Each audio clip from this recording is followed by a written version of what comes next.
Coucou les amis, c'est moi Rebecca, j'espère que vous passez de très bonnes vacances. Pour certains qui sont toujours en mode repos, c'est super.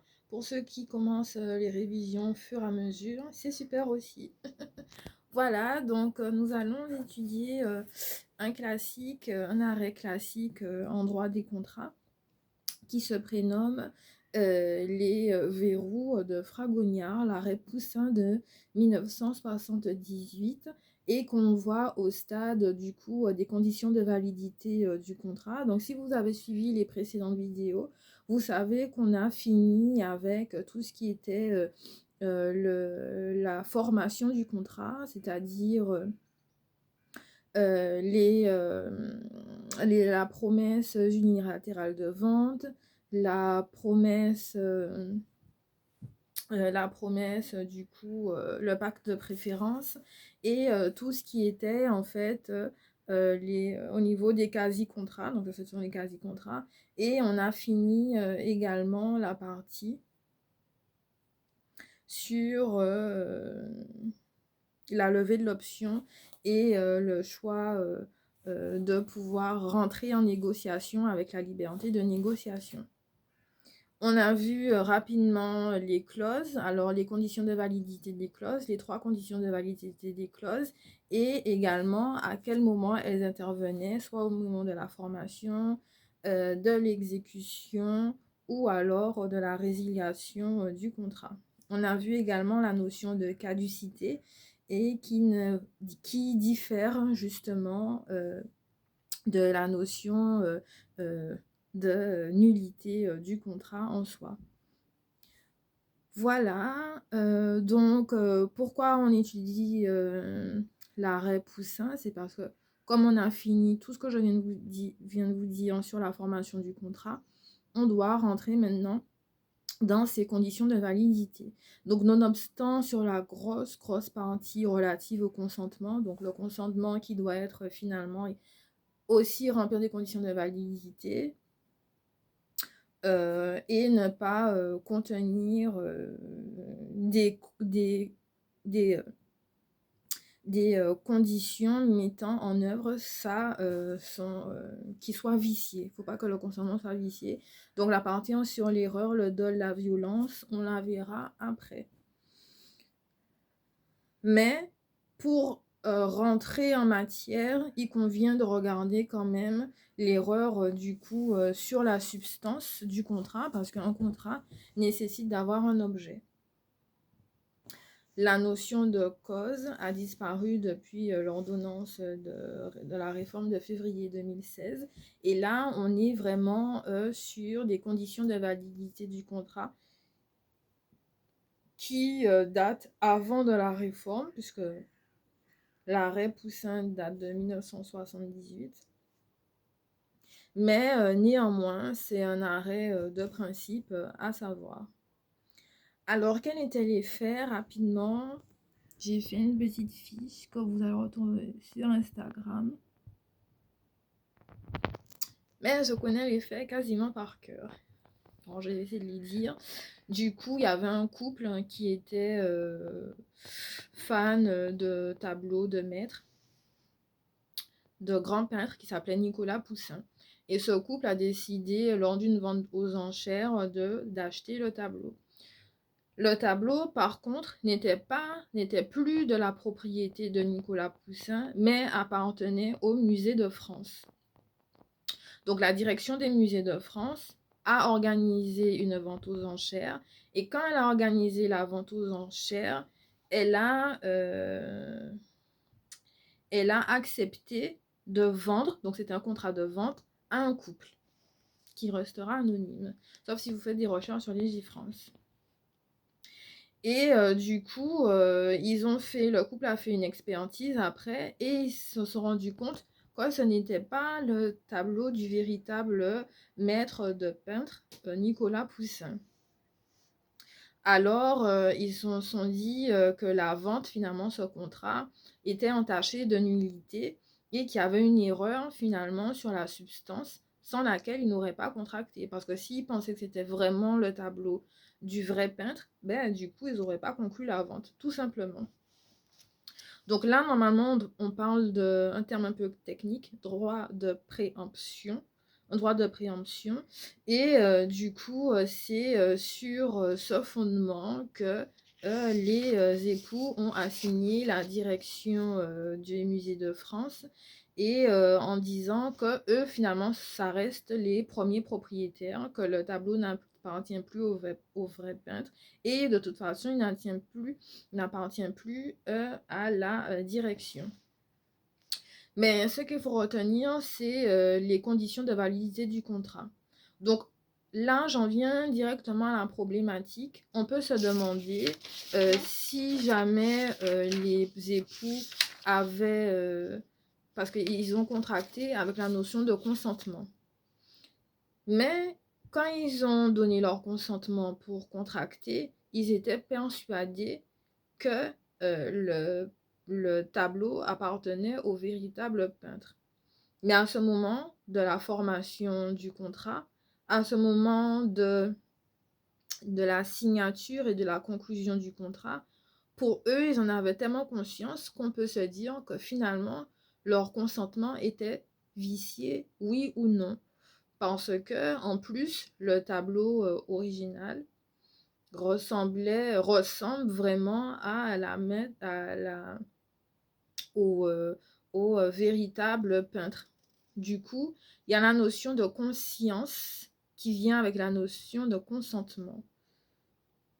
Jusque-là, est-ce que ça va? Donc, si le couple acheteur n'avait pas eu conscience de l'erreur au moment de la vente, est-ce que cela veut dire pour autant que leur consentement n'était pas vicié? C'est ça, en fait, la grande question. Néanmoins, on va venir sur la réponse que la Cour attend. Donc, normalement, dans un cas pratique, il y a la problématique qui doit se baser sur la réponse de la Cour. Et la Cour dit que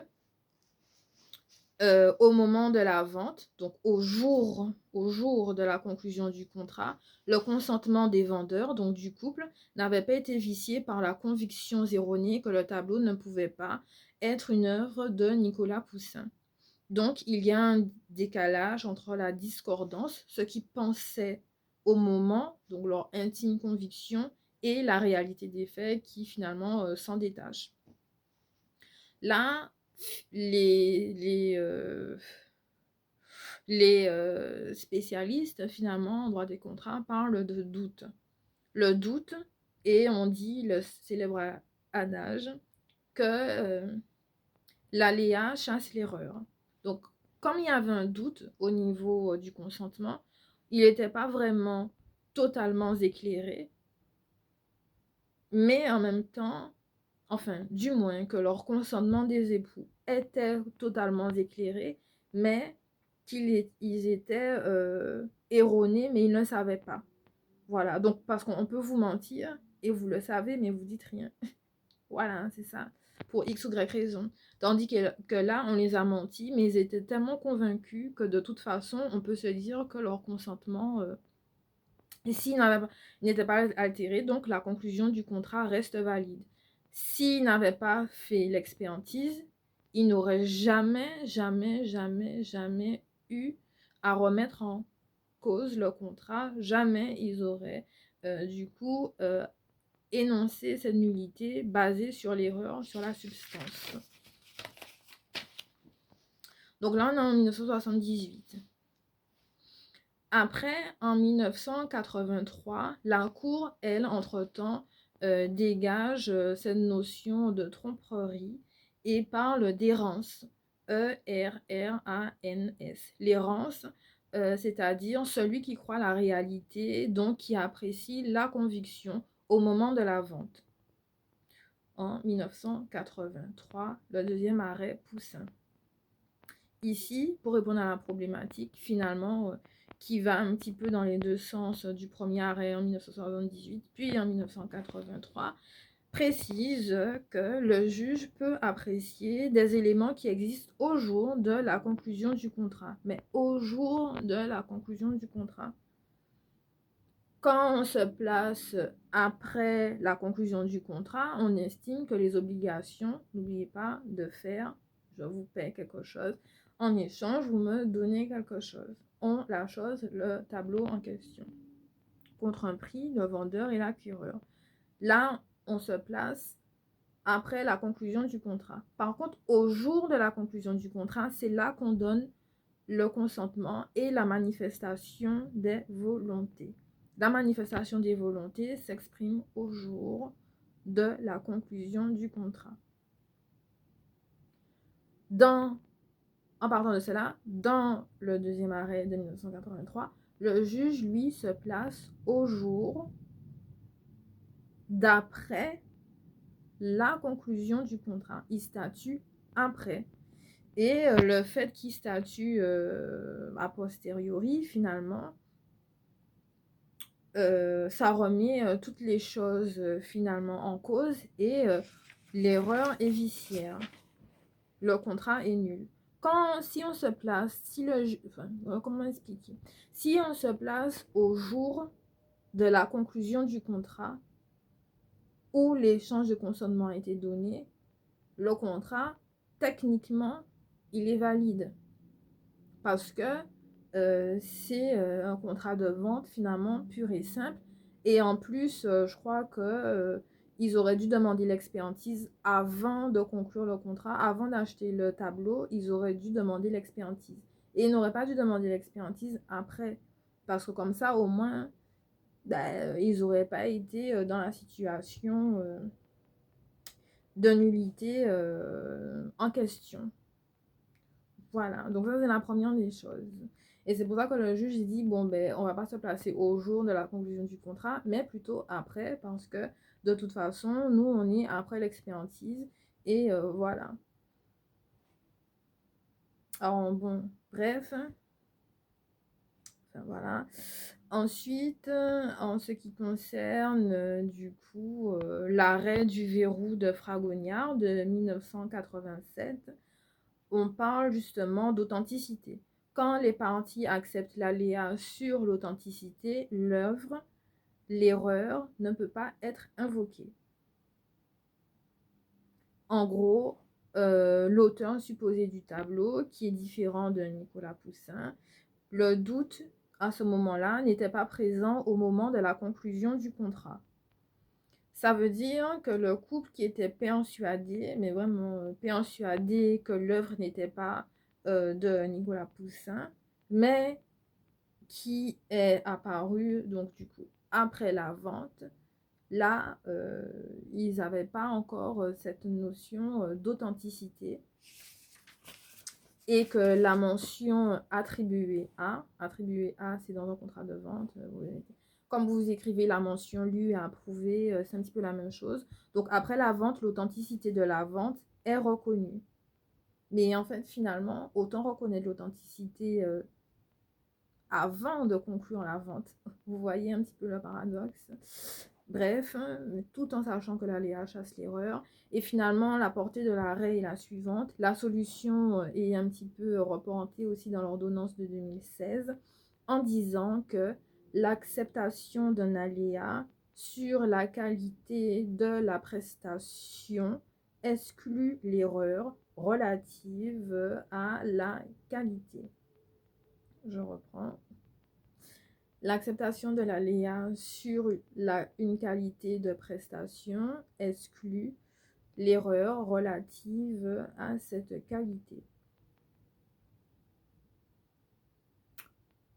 En d'autres termes, vous êtes quand même en matière d'art, vous ne savez pas vraiment l'originalité, donc il faut prendre ses précautions en se disant qui peut susciter un doute, un aléa quelconque. Un aléa, c'est ce qu'on n'avait pas prévu au jour de la conclusion du contrat, et que la qualité de la prestation, donc le fait que c'était pas de Nicolas Poussin le tableau, exclut du coup cette erreur que ce n'était pas de lui, et qui porte donc sur la qualité.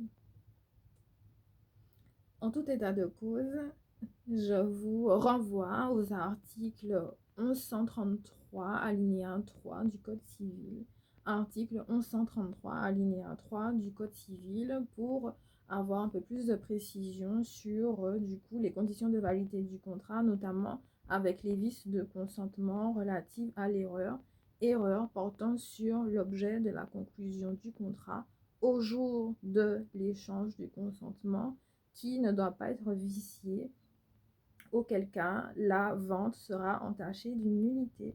Voilà, je vous remercie beaucoup et à bientôt.